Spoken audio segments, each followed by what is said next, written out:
안녕하세요. 의사 출신 기자 동아일 위진한 의학전 기자입니다. 네, 헤럴드 경제 김태열 기자입니다. 네, 2021 췌장암 분야를 시작했는데요.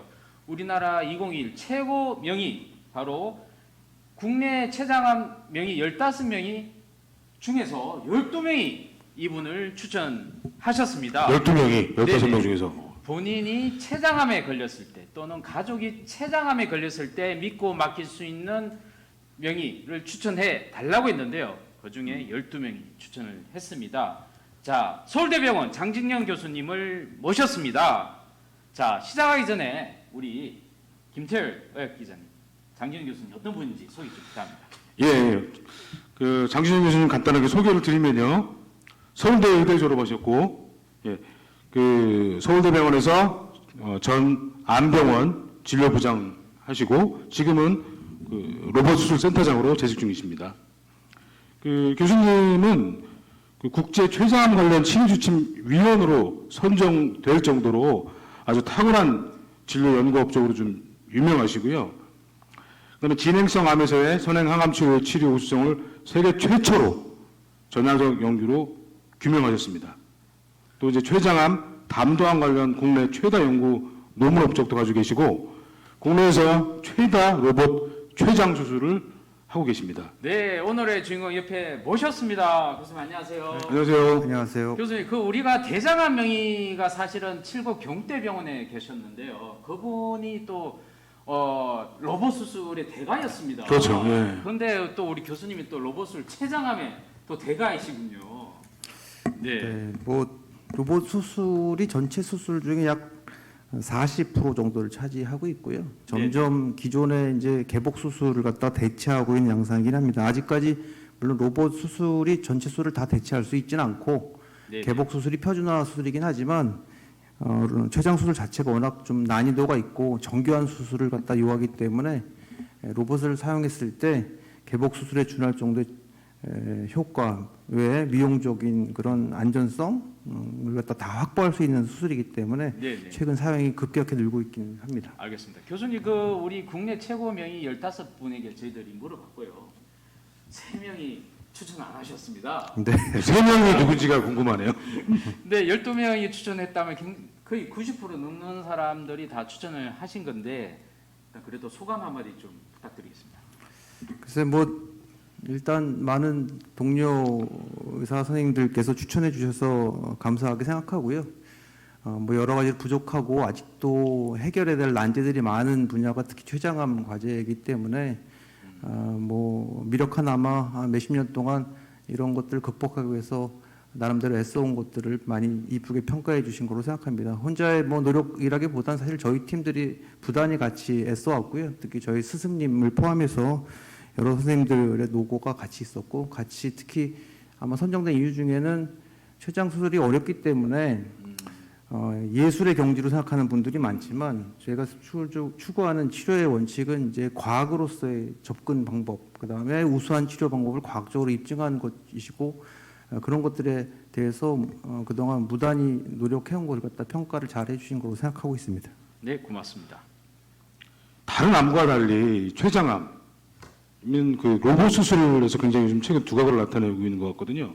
최근에도 보면은 서울대병원 간담체외과 췌장 담도외과 팀이 로봇 췌장 담도 로봇 수술 누적 1000일을 달성했다고 합니다. 그러니까 엄청난 숫자예요. 예. 췌장암이라 그러면은 보통 우리가 뭐 침묵의 암이다, 혹은 또 뭐 절망의 암이다, 뭐 이런 별명이 있거든요. 생존율도 최악이라고 합니다. 10대 암 중에서 거의. 췌장암 어느 정도 절망적인 암이고 최악의 암인지 좀 설명 좀 부탁드리겠습니다. 네, 뭐 말씀하신 것처럼 뭐 우리나라 10대 암 중에서 췌장암은 여전히 꼴찌를 차지하고 있고요. 5년 생존율로 보통 암들을 따지지만 췌장암은 5년 생존율이 10%를 넘긴 게 비교적 1, 2년 사이 일입니다.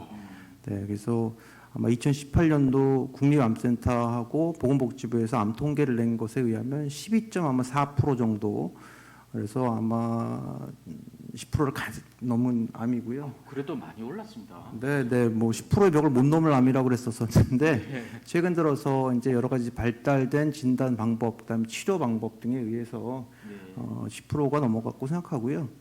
개인적으로 이제 저희가 센터의 데이터들을 쭉 이렇게 전향적으로 모아서 분석해 보면 2000년대에 비해서는 3배 이상의 생존율이 올라갔고요. 예, 2010년대 데이터에 비해서도 약 70% 이상 성적이 향상됐습니다. 이런 점들은 이제 수술을 절제한 환자뿐만 아니라 전이성 암 환자에서도 마찬가지이기 때문에 최근에 발견되는 이제 새로운 약제들에 대한 효과, 그 다음에 과거엔 포기하고 말았던 환자들 갖다 적극적으로 항암 치료해서 다운 스테이징 병기를 낮추고 또 그때 적절한 치료인 수술이나 방사선 치료 갖다 도입을 함으로 인해서 과거엔 포기했던 환자들을 갖다가 많이 살리는 상황이 이제 되고 있고요. 이런 트렌드는 앞으로 점점 더 높아질 거로 생각합니다. 이게 주위에서 보면은 췌장암 진단받았다 그러면 대부분 이제 뭐 말기 뭐 이런 얘기가 많은데 실제로 그 췌장암 뭐 수술을 할 수 있는 1기나 2기 초기는 발견 비율이 어느 정도나 됩니까? 네, 일기 췌장암으로 발견되는 확률은 약 5%밖에 안 된다고 생각하시면 되고 있고요. 최근 들어서 이제 10% 가까이 올라가고 있긴 하지만 전반적으로는 대부분의 나라에서 5% 정도밖에 되질 않습니다. 네, 그래서 이제 췌장암의 조기 병변을 갖다 발견하기 위해서는 여러 가지 위험 인자를 갖고 있는 가족력이 있다든가 뭐 음주 흡연 경력이 오래됐거나 최근에 당뇨가 생겼거나 젊은 나이에 이런 분들은 건강검진인데 이제 영상검사가 포함된 CT나 MRI 같은 영상검사가 포함된 검진을 하시면 아무래도 조금 조기에 병변을 발견할 수 있는 확률이 너무 높아지겠죠. 네, 교수님 근데 그 가장 관심 있는 게 결국은 초기 증상이고 제가 진짜 궁금한 게 있습니다. 췌장암 초기 증상 과연 있는지요? 초기 증상은 없다고 봐야 되는 게 맞고요. 없다고 봐야 됩니다. 네, 실제 저희 외래에 오는 환자 중에서 말씀하신 것처럼 유튜브 연자들이 증상으로 조기 진단을 하는 거에 대해서 얘기하는 것들이 있는지 그런 증상을 가진 분들이 오긴 하세요. 네, 예를 들면 복부가 아프고 등이 아프고 결리고 뭐 그다음에 뭐 얼굴이 노래져서 왔다 뭐 이렇게 하시는데 실제로는 그냥 황달에 의해서 노래진 게 아니라 원래 피부색이 노랗거나 그다음에 근골격계 문제 때문에 등 배가 아프셔서 오시는 경우가 많아서 오시는 증상들의 상당 부분은 사실 감별이 안 되는 비특이 증상이 많고 실제로 그런 증상이 티피컬한 이제 황달이 오거나 체중 감소가 동반된 환자들이 왔을 경우에는 대부분이 3, 4기 때 오는 경우가 많아서 치료가 잘 안 될 수 있는 가능성이 높아지겠죠. 그래서 제일 중요한 거는 아까 말씀드린 그런 위험 인자, 그다음에 췌장의 낭종으로 해서 암의 가능성이 있는 낭종들이 있거나 이런 환자들에서는 국가에서 아직은 5대암밖에 검진이 안 되지만 그런 위험 인자를 갖고 있는 분들에서는 좀 개인적인 정밀 검사를 포함하는 것들을 가끔 해주시는 것이 조기 진단에 도움이 될 것으로 생각합니다. 네, 알겠습니다. 교수님께 말씀하셨듯이 일단 그 가족력이 한 10% 정도 차지하고 또 이제 50세 정도 넘어서 예를 들어서 뭐 당뇨병이 없었는데 갑자기 생겼다거나 이러면 이제 췌장암을 좀 의심해 볼 수 있는 거죠. 네, 가족 중에서도 이제 2명의 직계 가족이 있는 경우 보다 이제 3명이 있거나 그러면 확률이 뭐 10배 이상으로 올라가게 되겠고요. 그래서 가족력이 이제 많아질수록 더 이제 위험하고 또 그런 경우에는 최근에 그런 가족력을 유발하는 유전자 변이 같은 것들을 발견할 수 있는 검사법들이 잘 알려져 있기 때문에 그런 것들을 하시면 아무래도 좀 도움이 될 것으로 생각합니다. 그리고 또 보면은 저기 증상이 췌장암 환자의 90%가 복부 통증을 경험한다고 하는데 등 쪽이나 이게 구체적으로 어떤 통증을? 실제로 이제 췌장이 그 척추 바로 앞쪽에 붙어 있는 장기이고요. 그 척추 앞쪽에 있으면서 척추의 각종 신경들과 연결이 되어 있습니다. 그래서 종양이 생기면 그 신경 침륜이 대개 80~90%에서 생기는 종양이기 때문에 신경 침범에 의한 증상이 생기는 경우가 많고요. 그 신경 자체가 대동맥 앞쪽에 있는 신경이기 때문에 그런 통증이 많이 생겼을 경우는 이미 신경 침륜, 다시 말하면 주변 중요한 혈관의 침범을 동반했을 경우가 많아서 이미 진행성 암일 경우가 많죠. 야, 그럼 이 통증은 어떤 통증입니까? 막 진짜 쥐어짜는 통증입니까? 그래서 찌르는 통증입니까? 통증의 양상이 사실은 이제 되게 다양하고요. 이제 췌간을 막음으로 해서 생기는 경우에는 이제 식사 후에 불평하고 이렇게 뻑뻑한 느낌이라고 얘기하시는 분도 있고 이렇게 쥐어짜는 느낌이라고 표현하는 분도 가끔 있긴 하지만 이 등 뒤로 올리는 이렇게 칼을 찔릴 듯한 통증으로 유발하시는 증상을 갖고 오시는 분들 꽤 되세요. 그래서 네. 신경치문, 그다음에 췌간이 막혀서 생긴 췌간염에 의한 증상, 여러 가지 증상들 때문에 다시 통증이 올 수 있어서 네네. 근데 되게 이제 외래 오시는 분들은 약간 식사하고서 불편하 정도, 뻑뻑하다는 느낌 정도 갖고서 아이고야. 오시는 경우가 많아서 네. 이제 그런 비특이적인 증상은 사실 췌장염의 특이적인 증상이라고 볼 수는 없죠. 네. 네, 저희 지인이 췌장암으로 돌아가신 분이 한 분 계신데 회사에 선배가 갑자기 체중이 뭐 엄청 빠졌더라고요. 그냥 빠진 정도가 아니라 너무 심하게 빠졌길래 이제 물어봤더니 뭐 요즘 뭐 술도 안 먹고 뭐 운동도 많이 하고 그래가지고 다이어트가 된 거라고 자기는 생각했더니 뭐 췌장암 진단을 받았다. 근데 뭐 보기에도 막 거의 뭐 반쪽이 됐을 정도로 살이 많이 빠져가지고 이런 증상 체중이 심하게 빠졌다면은 췌장암일 가능성을 배제하지 못하는 거죠. 근데 뭐 췌장암의 특징상 이제 췌장 소화효소를 분비하는 관을 갖다 막게 되면 네네. 음식물을 먹어도 소화가 잘 안 되는 증상이 있고요. 소화가 잘 안 되니까 체중 감소가 급격히 오겠고 또 다른 암과 마찬가지로 이제 종양이 커지거나 전이를 하면 췌장 자체에서 분비되는 여러 가지 이제 호르몬이나 사이토카인 때문에 식욕 억제, 그 다음에 이제 이런 소화흡수 장애를 갖다 유발하는 경우들이 있겠습니다. 그래서 어떤 다른 종양보다는 종양이 작더라도 아까 말한 것처럼 소화효소 자체를 갖다 블로킹하는 나오지 못하게 하는 효과가 있기 때문에 체중 감소의 효과가 아무래도 다른 암보다는 조금 더 높지 않나 생각이 듭니다. 알겠습니다. 일단 복부 통증, 뭐 체중 감소가 있는 정도면 이미 좀 많이 진행됐다라고 봐야 되기 때문에 자, 누구보다 사실 관심 많은 것은 조기의 발견이 관심이 많은데 5%밖에 안 된다고 하니 이 5%를 좀 더 높이기 위해서는 어떻게 해야만 될까요?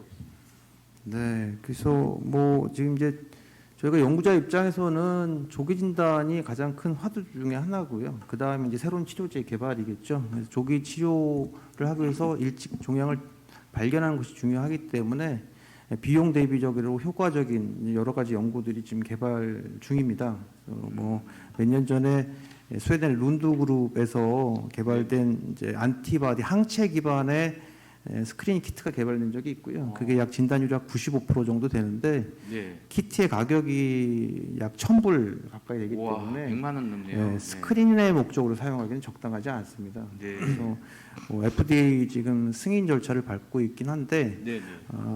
그 돈이면 사실 국내에서는 CT를 찍고 예, 영상 검사 좋은 CT를 찍어도 네네. 뭐 보험 적용 받으면 뭐 5만 원 남짓 내고서 할 수 있기 때문에 20만 원 이내 건강검진 비용을 내더라도 할 수 있기 때문에 네, 네. 국내에서는 좀 적용하기 좀 곤란하죠. 저희가 그 올해 뭐 미국 아머케지에 발표한 논문을 인용을 하면 저희가 이제 저희랑 여러 가지 센터들과 같이 협업해서 조기 진단 키트를 개발을 했고요. 개발했습니까? 네, 네. 오. 개발한 이제 확률이 기존에 이제 혈액 종양 표지자라고 하는 CA19-9의 진단율이 한 70에서 80%밖에 되지 않는 것에 비해서 저희가 개발한 것이 약 93% 정도 되고 오. 그 다음에 가격 대비 효용 면에서도 보면 네네. 아마 기존의 CA19-9 검사한 거보다 약 2배 정도의 가격이면 아마 상용할 수 있을 거로 생각을 합니다. 그거 언제쯤? 그래서 이제 뭐 아시다시피 이제 코리아 FDA의 승인 절차 때문에 마지막 임상 시험 단계 지금 돌입하고 있고요. 네, 네. 뭐 FDA가 여러 가지 일 때문에 요새 좀 바쁘긴 하니까 특히 코로나를 포함해서 그렇죠. 네, 네네. 바쁘긴 한데 이제 그런 레귤레이션도 되게 아주 강화가 옛날보다 돼 있고 그래서 임상 시험 마지막 단계 이제 올해 마무리 잘 되면 내년까지는 아마 와. 그런 조기 진단 키트를 실제로 환자한테 살 수 있을 것으로 생각을 하고 있습니다. 그럼 내년에는 건강검진에서 피 검사로 바로 좀 알 수가 있겠다라고 기대해도 됩니까? 네, 뭐 저희 목표는 그렇고요. 네네. 근데 이제 상용화 과정이나 이런 것들이 남아 있기 때문에 이제 네네. 회사가 어떤 회사가 이제 같이 일을 하게 될지 그다음에 네. 말씀드린 것처럼 스크리닝 목적 조기 진단 목적 쓰려면 가격이 싸야 되거든요. 네, 네. 네, 그래서 그런 것들을 충족시킬 수 있는 다시 말하면 조기 진단에서 생존율을 높일 수 있는 것에 대의를 갖다 같이 동반 의지를 갖고 계시는 회사가 있고 그러면 네. 같이 키트를 만들고 그거를 국내뿐만 아니라 이제 국제적인 무대에서도 앞으로 표준 치료, 표준 진단 방법을 쓸 수 있는 것들을 네. 하려고. 정말 기대됩니다. 조기 발견할 수 있는 키트가 나오면 당장 저 같은 경우도 바로 해볼 것 같습니다. 이게 생명과 관련된 암이기 때문에 특히 기대가 됩니다. 네. 근데 이제 예를 들어서 그뭐 간암이나 폐암이나 뭐 위암 같은 경우는 이제 우리 국민들이 홍보도 많이 되고 그래가지고 뭐 미리 뭐 대장 내시경도 많이 하고 위내시경도 많이 하는데 네. 췌장암 쪽은 사실 이렇게 뭐 그렇습니다. 특별한 요인이 있지 않는 한 많이는 안 하는 것 같아요. 그래서 앞으로도 사실은 이게 교원 진단 키트가 개발이 되고 그러면 좀 네. 홍보를 많이 해서 네네. 좀 널리 좀 알려야 될 것 같습니다. 따로 한번 홍보할 수 있도록 저희들이 예, 많이 예. 도와드리겠습니다. 네네. 네. 예, 그리고 이제 사실 췌장암 하면은 이제 좀 비교적 다른 암에 비해서 비교적 고령층에서 많이 발생하는 암으로 많이 알려져 있잖아요. 네. 암센터 통계도 보면은 뭐 60대나 70대에서 가장 많고, 그다음에 뭐 50대 뭐 이렇게 쭉 내려가는데 네네. 최근에는 또 젊은 층에서도 이게 많이 생기는 것 같더라고요. 뭐 추세가 어떻습니까? 요즘은 서구식 식습관 젊은 층도 많이 생기는 추세인가요? 이 췌장암이 이제 암 통계가 제대로 잡힌 시점부터 따지면 약 30여 년 동안에 약 8배가 증가했습니다. 와. 그러니까 물론 이제 다른 암에 비해서는 증가폭이 적다고도 할 수 있긴 하겠지만 대장암, 유방암과 함께 선유국형 암으로 잘 알려져 있거든요. 서구화된 식생활 뭐 포함해서 여러 가지 전반적인 경제 상황들이 올라가고 식습관이 바뀌고 그다음에 고령층이 증가하고 이런 거에 해서 췌장암은 꾸준히 지금 증가하고 있습니다. 그래서 매년 한 5% 이상 발생률이 증가하고 있어서요. 현재는 7천 명이 좀 넘게 1년에 췌장암으로 생기고 있고 네네. 아직까지 나라 전반으로 봐서는 생존율이 뭐 12%라고 한다면 7천 명 중에 90% 환자에 해당되는 환자들은 대부분 1년 내 돌아가시게 되고요. 네네. 네, 그렇게 된 상황이긴 하지만 적절한 치료를 받고 그러면 과거보다 생존율이나 치료 효과가 훨씬 향상된 건 사실이기 때문에 네네. 뭐 나라 전반적인 트렌드로 봤을 때도 그렇고 그 다음에 개별 병원에서의 성적들을 보더라도 적적인 치료를 한다면 그렇게 옛날처럼 진단받고 의뢰해서 아유 6개월 사시니까 그냥 포기하시고 편하신 거 하실 대로 사시세요 뭐 이런 얘기를 할 정도야 이제 암은 아닌 걸로 생각합니다. 네. 아이고 여튼 뭐 좀 좋은 희망을 좀 주셨습니다. 실제로 생존율이 많이 좀 증가하고 있고요. 내년엔 또 진단 키트가 또 나오게 되면 훨씬 더 조기 진단이 높아지면서 생존이 높아질 거라고 보는데요. 아까 잠시 언급은 하셨지만 최근 치료의 어떤 트렌드가 제일 중요할 것 같습니다. 그 트렌드와 최신 치료법이 이런 게 좀 언급을 해주시면 고맙겠습니다. 네, 뭐 췌장암은 수술이 가장 중요하다고 알려져 있긴 한데요. 수술 후에도 실제로 약 70% 환자들이 2년 내 재발을 하고요. 네. 나머지 30% 환자들이 이제 완치가 되는 상황이죠. 그 얘기는 종양이 크기가 다른 종양에 비해서 크지 않거든요. 췌장암 자체가 위암이나 대장암, 유방암처럼 이제 큰 종괴를 갖고 있어서도 절제만 하면 완치되는 경우가 많지만 췌장암은 크기가 상대적으로 적음에도 불구하고 전이를 잘하는 특성이 있는 다시 말하면 전신성 암의 특성이 있는 질환이기 때문에 네네. 항암 치료의 그 효과를 무시하지 못합니다. 그래서 효과적인 항암제를 개발하고 이걸 갖다 적극적으로 써서 전신 전이를 어느 정도 예방하거나 치료하는 것과 함께 결국은 이제 국소 질환에 해당되는 것 갖다가 병소를 완전히 도려내는 치료인 수술이나 방사선 치료를 갖다 병행하는 것이 가장 적절한 치료라고 생각하고요. 약 10년 전에 저희가 이제 학회에서 서베이를 해보면 네. 수술 후에 항암 치료를 추천 안 하는 의사들이 절반 이상은 됐어요. 근데 최근에는 이제 수술 후에 항암 치료하는 것들을 추천하는 환자가 70~80% 이상 올라갔고요. 물론 네. 아직도 이제 고령에서는 이제 수술 후에 항암 치료 갖다 권하지 못하는 경우도 있긴 하겠지만 수술 후에도 항암 치료를 해야 되는 게 맞고 그다음에 수술을 못하는 병기에 발견되는 3기 내지 4기의 환자라 하더라도 최근에 이제 개발된 폴피녹스나 잼 어브락세인 같은 이제 표준 항암 치료를 쓰면 과거보다 이렇게 종양 반응률이 30~40% 그러니까 3배에서 4배 올랐거든요. 네네. 3배에서 4배 올림으로 해서 이제 이 전이성 병변도 치료되지만 종양 자체를 줄이면 주변에 닿아 있는 혈관이나 신경 침범을 갖다 줄일 수 있고 그 이후에 이제 이제 쉽게 말하면 이제 전쟁할 때 폭격기가 주변을 다 뿌려서 폭탄을 던진 다음에 네네. 마지막에 보병이 들어가서 그 지휘부를 없애는 것처럼 수술이라는 건 이제 그런 의미가 있는 거죠. 아. 네, 그래서 네. 그런 병합 치료를 통해서 네네. 생존율을 갖다 향상시키려는 노력이 이제 전 세계적인 표준으로 지금 자리 잡고 있습니다. 그래서 네네. 진행성 병리 아까 말하는 3, 4기가 많긴 하지만 실제로 치료한 다음에 3기에서 2기 이하로 떨어지는 확률이 약 40% 정도 되고요. 와. 네, 40% 높아졌습니다. 되면 네네. 환자 전신 상태만 허락한다 그러면 그 환자도 이제 수술할 수 있는 대상들이 될 수 있는 거죠. 네. 그 최저는 이식은 안 되는 건가요? 이식은 이제 뭐 말씀드린 것처럼 췌장암 자체 특성상 전신 전이를 잘하고 있기 때문에 만약에 이식을 한다 그러면 당뇨 치료를 위한 이식을 하는 거지 췌장 자체 병변을 갖다가 놔두고서 이식해봐야 전이성 병변을 갖다가 컨트롤 못할 뿐더러 특히 이식을 하면 면역 억제제를 투여하잖아요. 예. 면역 억제를 투여하는 순간 면역 기능이 더 억제되기 때문에 이런 전이나 이런 것이 많이 발생하겠죠. 아유, 그래서 그렇군요. 췌장암 치료에서 췌장 그 말씀하신 이식은 전혀 치료 대상이 되지 않습니다. 알겠습니다. 자, 이상 환자들이 궁금해하는 췌장암의 어떤 증상과 그 다음에 최신 치료법까지 자세히 알아봤습니다. 다음 시간에는 일반인들이 궁금해하는 췌장암의 예방에 대해서 좋은 생활습관 등을 알아보도록 하겠습니다. 1탄을 마치고 2탄에 다시 뵙도록 하겠습니다. 감사합니다. 감사합니다.